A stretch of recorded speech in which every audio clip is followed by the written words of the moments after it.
C'est un réseau de pistes cyclables longeant la rivière Blanche qui accueillera un deuxième pont couvert d'ici le printemps 2010. Un premier pont a été inauguré cet été, le premier construit en Amérique du Nord au 21e siècle.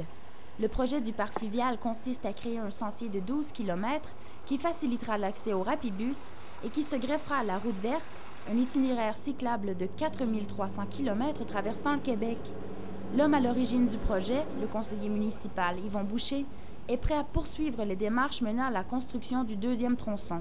Nous, une phase, ça nous prend 300 000 présentement, on a 100 000 de ramassés, il reste 200 000 à aller chercher. On a des demandes faites au gouvernement, à la ville, et puis bien sûr, on fait des campagnes de financement.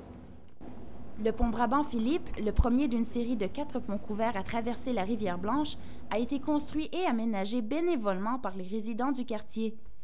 C'est un projet que si on le donne à contrat, on parle d'1,2 million, 1,3 million, on parle de beaucoup de sous. Nous, on a réalisé une piste cyclable de toute beauté avec un pont couvert pour 300 000 $. L'objectif du projet est d'impliquer les résidents et organismes locaux à participer à la création des sites et d'harmoniser l'urbain et l'agricole à peu de frais.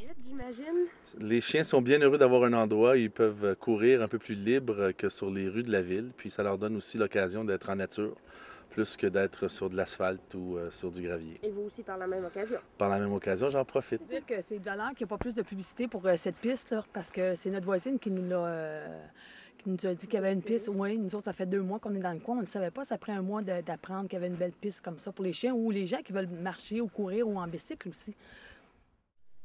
Ce projet communautaire vise à donner un sentiment d'appartenance aux citoyens et à promouvoir les sites naturels environnants. Toutefois, le projet semble manquer de visibilité, tant chez les citoyens que chez les membres du Conseil. Caroline Carrier pour la Cité collégiale à Gatineau.